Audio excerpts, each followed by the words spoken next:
this is an iHeart podcast. Guaranteed human. Body Bags with Joseph Scott Morgan.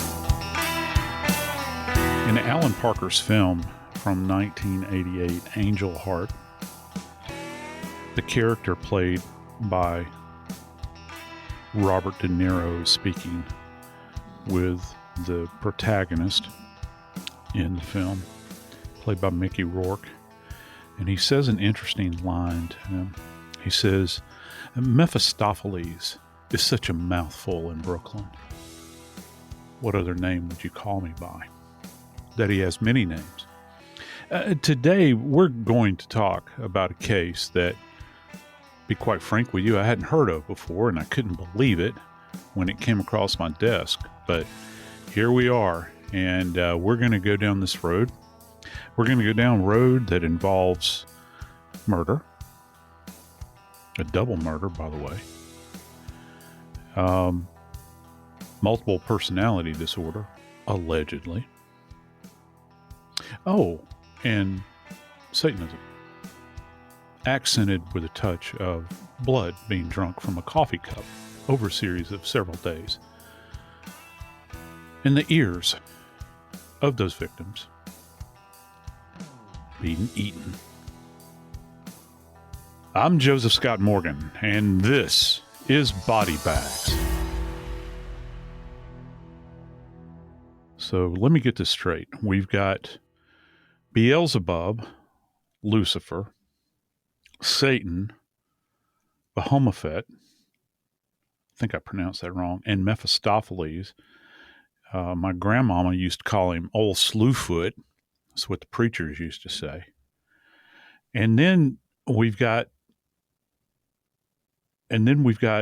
Marc-Anthony Cantrell to add to the laundry list of the names for, the bearer of light, otherwise known as Lucifer, Satan.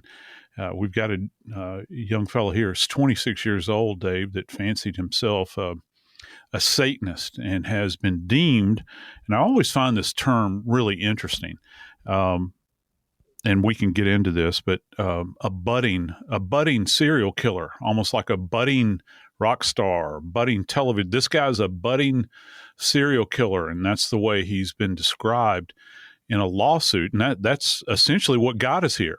We neither you nor I had actually heard about this case. I think that we get so busy with these other cases, and this thing really flew under the radar, and I'm, be quite frank with you, I'm kind of shocked by that. When you've had the devil worshiping side of things used to get a lot of attention. It really did. I remember back in the late 80s when Geraldo Rivera did one. It was after the Chicago masterpiece, of Al Capone's Vault. The next one was Satan. And it was chock full of all of the things that we see now when Satanist comes into it. Blood, drinking blood, sacrificing animals, and pentagrams, tattoos, horns. Yeah. I'm thinking, isn't this the cartoon devil that we, as children, we fear? Beelzebub? I'm just thinking, read the back of the book. As a believer, there is a book we call the Holy Bible. It can be called any number of things. It's the Word of God. And in that inerrant Word of God, if you read the back of the book, that would be Revelation, you know how it ends. And if you are smart enough to to read the book, why would you worship or want to worship the one guy loses? It's a hard bit of real estate, and let me go back to Geraldo real quick because when I was first starting out as a death investigator down in New Orleans, and I think that so many people believe that if you work in New Orleans long enough, you're going to come in contact with some kind of voodoo related type of death or something related to Santeria and those sorts of things. And I did actually have a couple that were peripherally, I think, involved in those worships, I guess, for lack of a better term. But, Geraldo had come down to South Louisiana because, and this was there was a term that used to float around, and I cannot believe it hasn't sprung back up in particularly the true crime world. I'm looking at my watch right now, my non-existent watch, just waiting, because it's going to happen. I can almost guarantee you that this will be a reoccurring theme, because these things always cycle back. We're going to hear the term ritualized killing. And back in the 80s, when I first got started, everything was ritualized. I remember going to a conference, and they had blocked out an entire morning of speakers about ritualized killings. And it was no more ritualized than a man in the moon. And then you had the McMartin case out in California with those poor people that got accused at the preschool of killing, sacrificing animals in front of children, and every last bit of it was false. Going back thematically, if you want to, back to the Holy Scriptures, let's go with that line of thought there, and I'll go you one better and say that, Satan's a liar. And so it's the great deceiver. And so, but back to Geraldo, he had come down to South Louisiana, and there was actually an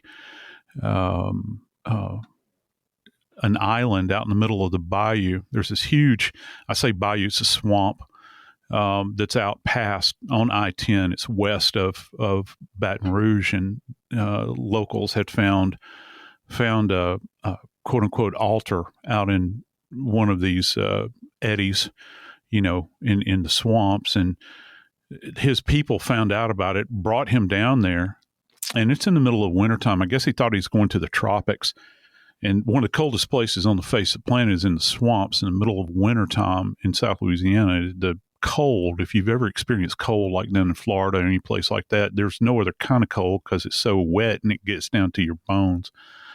But he looked at a young deputy sheriff and said, "I don't have a jacket. Borrow your jacket." And, the deputy's like, "Wow, this is Geraldo." This kid probably made $13,000 a year and had to buy his own uniforms. And it was one of those really nice sheriff's jackets. I'm talking about, the insulated kind that are brown. They got the patches on it. And, of course, they've got the two-shot. The cameraman's got the two-shot on Geraldo while they're in the airboat. The hero shot, where his hair is blowing and he's wearing the badged jacket, and they go out to inspect it, and he's walking around shooting everything, and they're commenting and all that. And they get back to the landing after the day of shooting is over with. Geraldo gets in the vehicle and leaves and drives off with that young deputy sheriff's jacket. And so, it's, you think about that guy had nothing, and he had even less, after that guy departed and went back to. Sadly, a lot of people who come into contact with Jerry Riviera have the same problem. They had very little when they met him. Now they got nothing. And they got nothing. They got every bupkis, woman that ever met him. Yeah. Back to this case, though, out of South Carolina. And I Dave, you got to start chastising me, brother, because I got to tell you, I keep saying case, and it seems like every case that we're doing recently are cases, and I hate that, because it's such a disrespect to the dead. But we're talking about multiple deaths here, and as kind of a little appetizer on the side, we're talking about multiple personality disorder. In this case particularly, or cases, where you've got the bad person that's telling them what to do. I got to tell you, obviously, I am not a psychologist, don't ever plan to be one, don't want to be one, but you're still going to have to go some distance to convince me that multiple personality disorder is a real thing, because it's been played to the hilt over the years. I even going back all the way to the Hillside Strangler with Kenneth Bianchi. I've never really bought into it. The whole thing you remember the movie with Sally Field? Was it Sally Field? Is that who that was? Sybil, where she had, I don't know how many different personalities that were allegedly manifesting themselves over and over again. And, I'm sure that I'll get some pushback on that, but look deep in my green eyes, and you can see I don't really care. And so you know what? it's always this grand excuse. It seems like, literally, the old adage about the devil made me do it. And this guy's actually bearing a mark, a self-inflicted mark, by the way, that indicates his commitment to the Lord of the underworld. Is he not, Dave? And, Joe, just very quickly, there was actually on, I'm trying to remember which network, and I don't know. You guys can look it up. The Ultimate Evil. It was a book by Maury Terry, and it actually tied the Son of Sam murders to a satanic cult that met in the park there. That actually and went from there to Minot, North Dakota, and the Air Force Base, and out to California, out on Berkeley, and all tied together. And you know what? David Berkowitz told Maury Terry in one of the first letters he exchanged with him when he was in prison, it doesn't matter what you find out or how well you research it, how well you write it. They're not going to believe you. And that's what happens with a lot of satanic stories that we get. There might be, and I mean, in this particular case, there's a lot of substance to it. There's a lot of backing here. There's a lot of proof that this guy, Cantrell, Marc-Anthony Cantrell, actually is an active worshiper of Satan, and that what he did in these murders was evil. And it was somehow in a way to placate Satan or to appease. I don't know what the goal is. I'm not a Satanist, but bottom line, always the bottom line. People still won't believe it, Joe, because it is so far out, so far bending of the curve that we're kind of going, okay, Dave, he killed 2 guys. Do we really have to go down this blood drinking path? Yes, we do, because the guy, he killed 2 men that were both in group homes for various reasons. They were both facing inadequacies in their life and trying to learn how to function in society. I think this is one of the most noble professions, people who work with young adults and individuals who do have a tough time with adult life. It is an incredible thing. And if you've ever been around anybody who's like that, and I have a family member that needed help like this, and I know how they helped him. And so they have a very special place in my heart to see this guy, Marc-Anthony Cantrell, not only take advantage of 2 of those types of individuals that were trying to better themselves and trying to get a life together, and then to turn it into a mockery by turning it into a Satanist thing. The guy, we hear of drinking blood, Joe. The story we did a couple of weeks ago about the brother killing the brother and sitting down at the table with a plate, knife, and a fork and eating the eyeball. Yep. That was a real stretch. You and I both kind of got fixated on the guy got a plate, a knife, and a fork and ate the eyeball. Well, that was in one moment. Maybe there was a real disconnect in that day with him in that night. In the case of Marc-Anthony Cantrell, he cuts the ears off of 2 men that he murders months apart from one another. And in one case, he actually inflicts a wound to the head so he can get blood from a victim. He puts it in a coffee cup or in a big container, and he drinks it out of a coffee cup. Not just one day, not just in the hour after the murder where he's whatever. We're talking days. For several days, he had his blood in a cup like I have coffee. And that is what took it for me to the next level of, all right, Joe, let's look into this. Who is Marc-Anthony Cantrell, and what did he really, really do? We know that there are 2 victims, Jared, Ondrea, and Deshea Butler. The reason we know most of the story is because Jared, Ondrea's grandmother, she said, enough's enough. I'm suing somebody. Somebody is going to be held accountable for what happened to my grandson. And thankfully she did. So we're finding out more. Yeah, it takes guts. And Peggy Ondrea, I think that when we look back over time at this case, one of the most poignant statements that is made in this lawsuit that she has filed, Dave, is the following. She said, and this harkens back to what you had said earlier about, people working with folks that are down and out and have mental challenges and addiction problems, and they're on the outside now, kind of taking those baby steps back into the world, perhaps just trying to get their footing underneath them.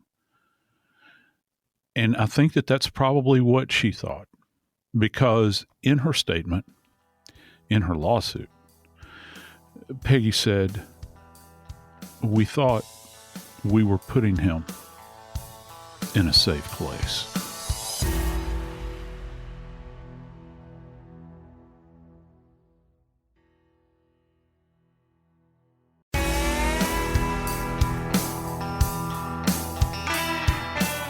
You know, Dave, the human body roughly holds about 1.2 to 1.5 gallons of blood. Most people don't think about it that way. You know, we think about smaller measurements, or maybe, you know, we think about metrics or the metric system, but it's roughly comes out to about 1.25, and that's going to be variable dependent upon the person.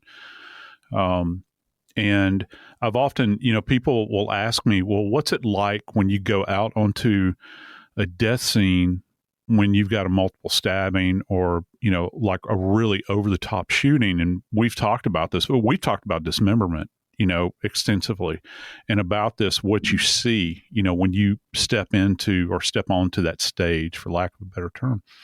And it is a bloody mess. And I tell my students, just imagine, if you will, if you've ever bought a gallon jug of milk, and this has happened to me. I don't know if it's happened to you, because I'm generally the pack mule that brings the groceries into the house, where you drop that gallon of that plastic jug containing the milk onto concrete, or Lord forbid, onto the hardwood floor in the house, and it explodes. And then you get that blood everywhere. I think one of my big questions about this particular case, or cases, is that we're hearing about Cantrell drinking blood over a period of days. And you had said that his purpose for beating, which you didn't actually say beating, I'm putting words in your mouth, forgive me, but he literally cracked open the victim's head, Dave, and over the course of several days, filled up a coffee cup with this person's blood and began to drink it. Now, that's not the cause of death. That's not the cause of death for either one of these individuals. It's not what we refer to. There's a term, a fancy one of those $10 terms. I'm going to throw it on you. I had somebody in one of the reviews say not too long ago, said, always wait for a word you're going to throw out, because I like to go look it up. But here's the word. It's, and I've said it before, I think, but it's exsanguination. And exsanguination means that an individual can bleed out. Now, you can either bleed out internally or externally. In this case, I believe this individual is deceased. But it seems to me it's not very efficient. If you're talking about draining a body of blood, to go for the head. I don't know what position the body was in. And was he having to manipulate the head to get the blood out? How much blood did he consume over that period of time? And it was I was looking at this image of this person, this Cantrell person, who, by the way, has got tattooed horns on his forehead, poorly tattooed horns, by the way. He didn't drop a lot of cash on this. It looks like something that maybe he did to himself while looking in the mirror.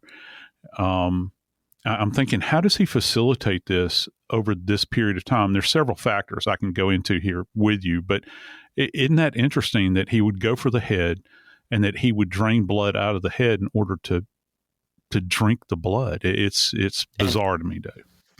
I've got to wonder, in the lab, they have to use a chemical that's not found in nature to prevent blood from coagulating. And I was wondering, how is it possible that our killer, Marc-Anthony Cantrell, was able to keep the blood from coagulating? We'll get into that in a minute. Let's get back to, very quickly, here's what happened, friends. There are two dead men.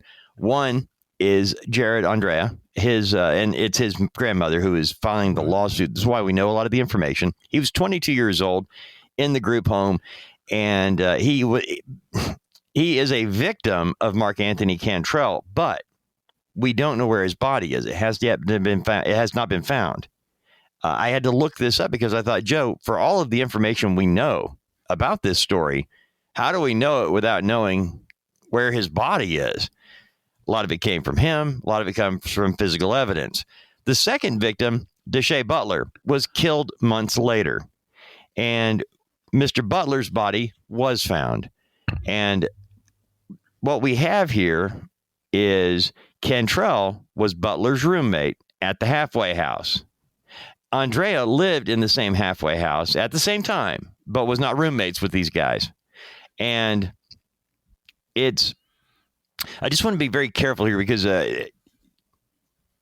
again, if you've ever had a loved one that required living in a scenario like this and it really helped them, you realize a lot of times when we think halfway house, Joe, we tend to think it's somebody who is released from jail and they're now, moving into freedom on their own, but they did something that ended up there. That's not what every halfway house is. Yeah. Some are, there's all kinds of different things. Point. And this is one of those houses that I don't know the laws in South Carolina, but I know that there are a bunch of people in this house for different reasons.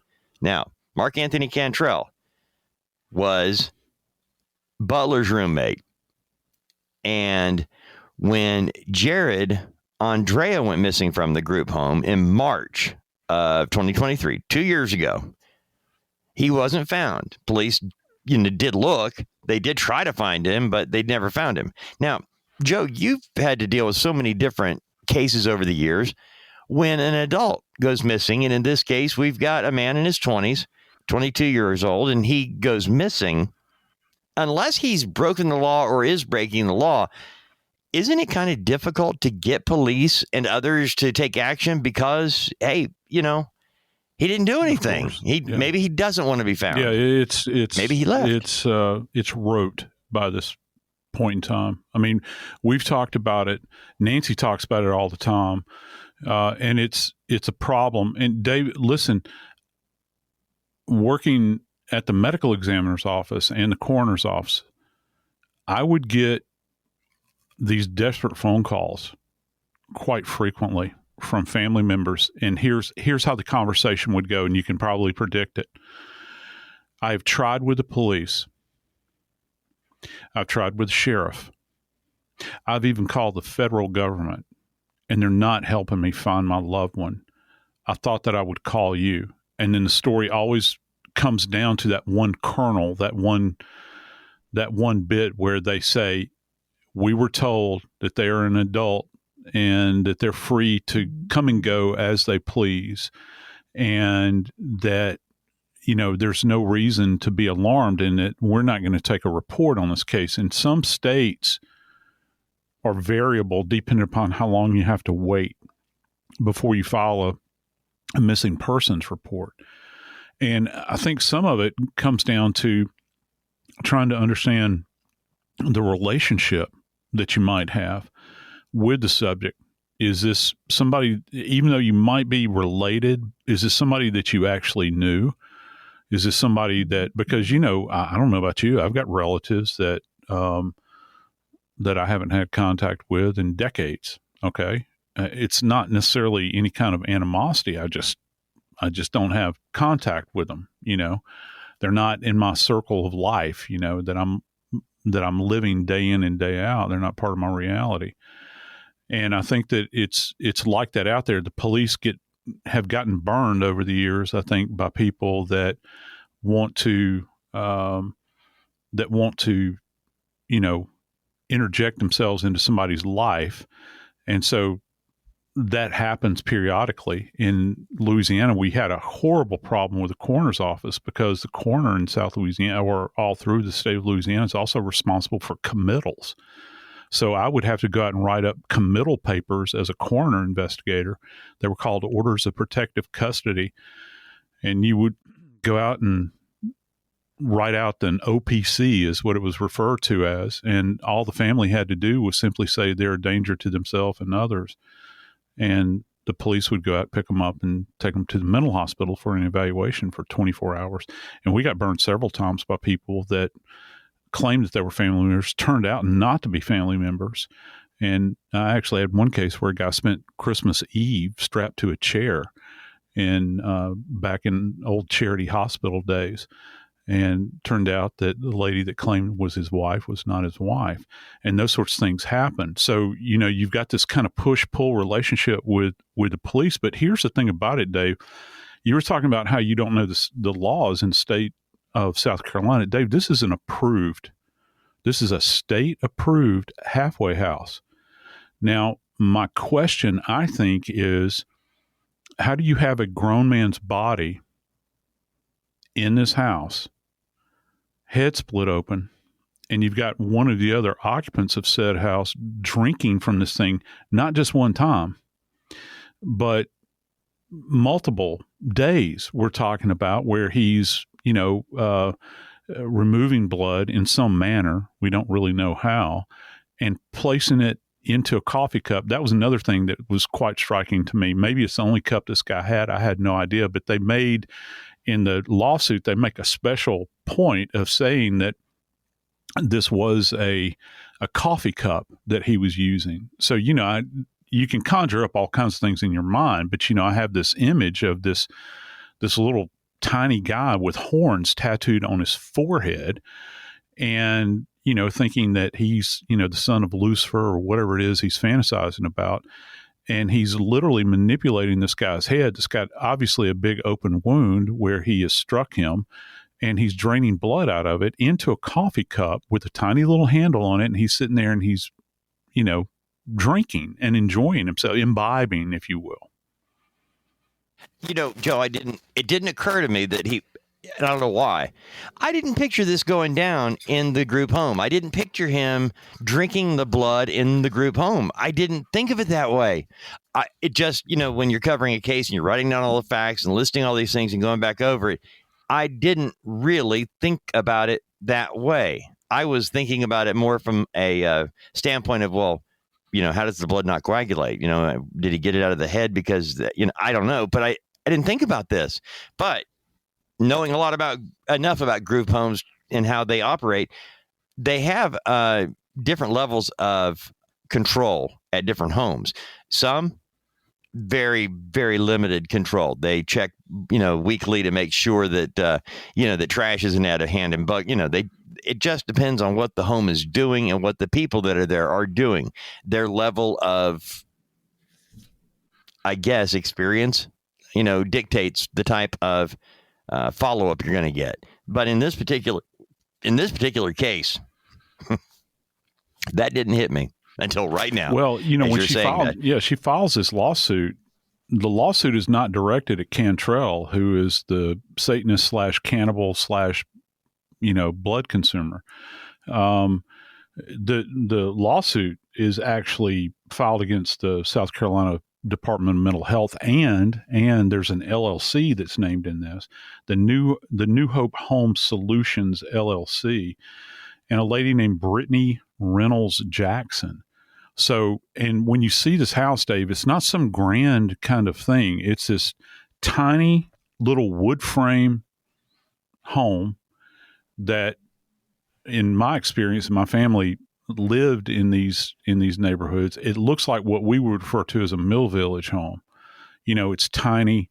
It's got a porch on the front of it. It looks like it's no bigger than, that maybe in the original, now it may have been added onto, but in its original, probably 2 beds, 1 bath at some point in time. And, you think about this woman who is named in the lawsuit, who, I don't know, is she a caretaker? Is she responsible for these people that occupy the space? And then you think about the LLC that's operating these things, which I don't know, might be owned by her. Who's minding the store here? Because you've got people that are, as you had stated, that are in desperate need of assistance that, are not getting it.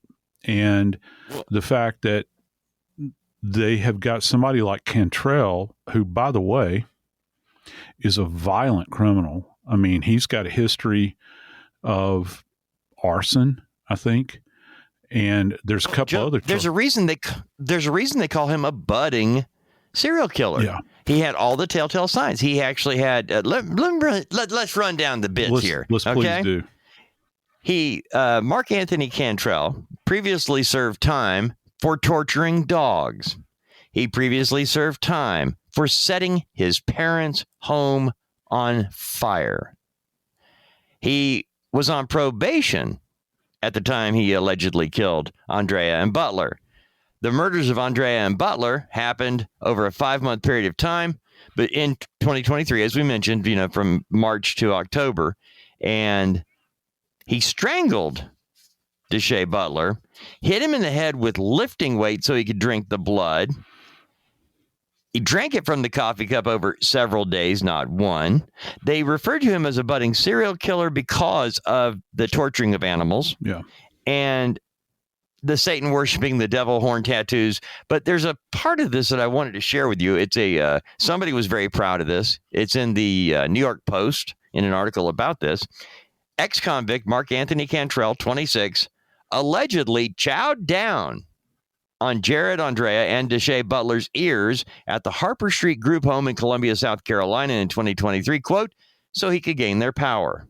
This according to a lawsuit filed by Ondrea's grandmother.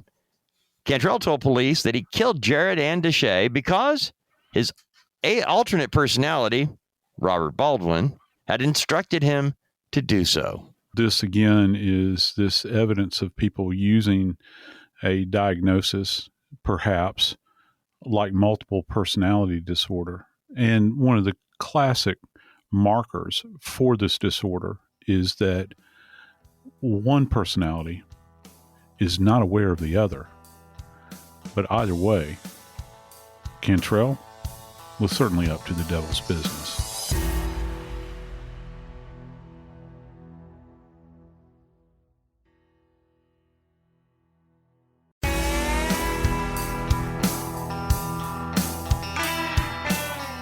This poor grandmother that has lost her grandson, and by the way, she's never had an opportunity to honor him in death in a traditional way, in the way that, where we'll go through a burial process and, a wake perhaps.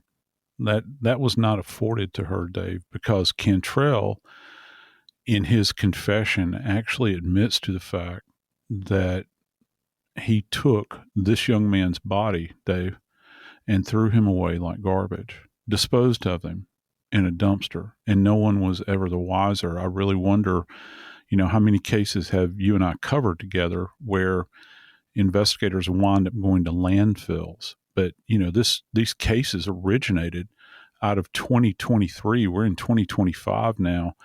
What are the odds? What are the odds on any level that there would be anything remaining of this young man's body? And that's one of the very tragic things about the status of this case as the lawsuit makes it through the court system, Dave. And that's what really nails me, Joe, is that this story has been going on for 2 years, and you mentioned it at the very beginning. We didn't know about this one. We missed this one until the lawsuit was filed. And yet you would have thought that the minute we had a guy admitting to being a Satan worshiper, killing 2 men, disposing of one by throwing him in the trash, and then the other one he strangles and yet keeps him around like Jeffrey Dahmer, sucking the guy's blood. I want to know how that's even possible, Joe. It would be a labor intensive event, Dave, because, I think that people think that, and I'm not trying to condescend here. Don't get me wrong. Many people believe that blood is a single component fluid, and it's not. It's a multi-component fluid in the human body. And one of the ways that it stays in the status that it's in life is that blood is forever circulating through our system while, we're on this side of death. In this particular case, Dave, he would have had to, within 24 hours, in order to extract blood, draw blood, if you will, from an open wound even in this guy's head, he would have had to have so manipulated the head, and in order to get blood to issue out of this, it would have been a real undertaking because the blood would have been significantly clotted at this point in time. As a matter of fact, in cases of bodies that have lost a tremendous amount of blood at the scene, when you're looking at a bloody deposition, say pooled blood, you can see that the blood itself, you'll see kind of a tightened area with the deposition. It's very dark toward the center. And as it extends out, you'll see clear liquid out to the periphery of that center area where the blood is kind of coagulated on the floor. And that clear liquid, it's almost straw colored, I guess. That's actually serum that is separating out. So in order for blood, even in the body, to not be coagulated, it has to be moving. And of course, in death, that ceases. So it would be a Herculean task for him to remove or get blood out of the vessels or out of this large wound, because this is a blunt force trauma that he subjected this young man's body to. He struck him in the head with essentially, it sounds like probably a plate, like a weightlifting plate, in order to crack the head open. And it makes it even more ghastly, I think, on one level that he's still attempting to get blood out of the head over several hours, several days, perhaps, as he's ingesting this. It's beyond disgusting. I was kind of thinking he used like a dumbbell without the weights on it, the metal part, because some can be heavy. Anyway, regardless, it's a horrible way of treating somebody's body, especially you've killed him already. I mean, really, are we going to get worse now? And yeah. And the thing about this, and look, if you're drinking blood, let's don't dance around this. This is an element of cannibalism. Okay. And that came after the eating the ears, right? Yeah, it did. And so he's removed the ears. I can only imagine that. And there's a lot to be said about ritualized cannibalism over the years. We talked about this previously with this young man that his brother's eye, that we had that episode a couple of weeks ago. With in certain tribes, they would eat the brain, and the brain to them contained the soul, and thus ultimately the power of this individual. And what he is allegedly saying is that he wanted to gain power over these individuals by eating this element of their bodies. I personally think that with most cannibalism cases, I think that there is a strong sexual component many times, certainly with Dahmer. And even if you look at going back to Ed Gein, the butcher of Plainfield, who, we've got all of these movies, Leatherface in particular, Texas Chainsaw Massacre, and a lot of these other things, movies that have been fictionalized based upon Ed Gein. He was essentially disinterring bodies of women, and he would skin the bodies out and create suits of skin and dance around in the moonlight, and he would sexualize the dead, and there was consumption. He even had, I remember, and this always seemed real. If you ever see the crime scene photos from Ed Gein, it's in the 50s, up in this isolated farming community in Wisconsin, the last place anybody would think about anything like this. He had actually a bowl that was created out of calvarium, and calvarium is essentially a skull cap. You hear in the Catholic Church in particular, you'll hear about they have a Latin name for it, but the cap that priests wear is referred to many times as a skull cap. Well, you expand the the circumference of that thing, and it's approximating the same size as when we remove it at autopsy, because we have to go in to take the brain out. And so it's referred to as a calvarium. Well, he had a bowl that was made out of human calvarium, and he had created this and other utensils and these sorts of things. He had allegedly pickled remains. One woman's body was found field dressed in the house. So we're going to have to do an episode. Yeah, on I think Gein. that. Yeah, we should. And I think that it's interesting that two of the most infamous cannibals in the history of U.S. crime, originated in Wisconsin. You've got Ed Gein, and then of course you got Dahmer. Now I want to go back to Devil Boy in South Carolina. The lawsuit that is filed by Jared Ondrea's grandmother. She talked about his condition, and how little oversight there appeared to be in the home, which is how the devil worshiper got away with this like he did. Because, when Ondrea was dropped off at the facility one day and a couple of days later, his grandfather was supposed to come and get him. That's the window. He's dropped off. And 2 days later, when grandpa comes to get him, he's not there. And so they know about when he was killed by Marc-Anthony Cantrell.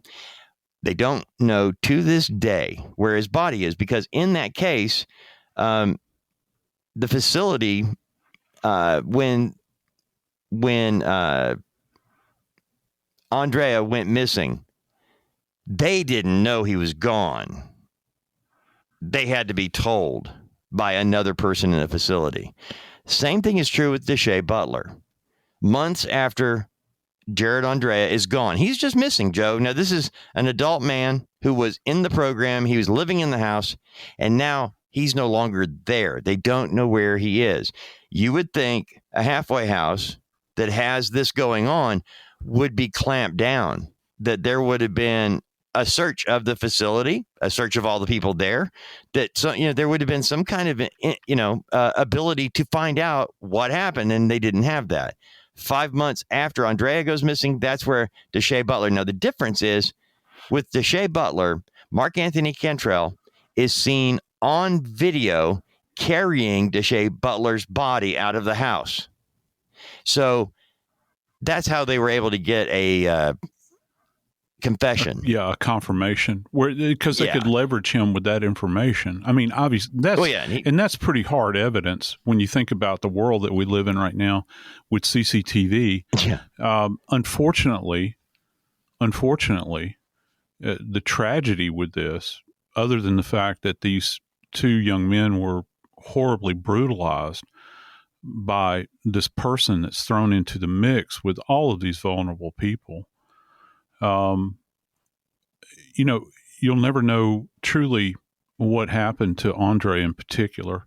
You'll never know. And then I think the other part to this is that family members know that they suffered, Dave. I don't, because, Cantrell admits to the cause of death is going to be strangulation. He choked these guys out.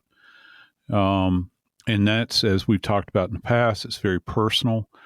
It's one thing, to slip over to the bed in the room where you're sharing a room with an individual and wrap your hands around their throat. You've got one of these individuals that is not a roommate, and that involves probably luring, where you're going to get them into a room that's quiet. And maybe they didn't have the ability to vocalize. Maybe they'd have been abused in the past. Maybe this guy is such a monster that he could dominate them to the point where he could squeeze the life out of them. I do know this. I know that this is a tragedy. Two tragedies, in fact. I know that the state failed miserably. Those that should have provided care for these two young men lost sight of their job, and now we are absent them. Now, this man, Cantrell, has been placed back into prison for the arson charge that he had formerly had on him, probably as a result of a parole violation, and he's awaiting trial. And he will stand before the judge and answer. I just can't wait to see what his answers will be. I'm Joseph Scott Morgan, and this is Body Bags.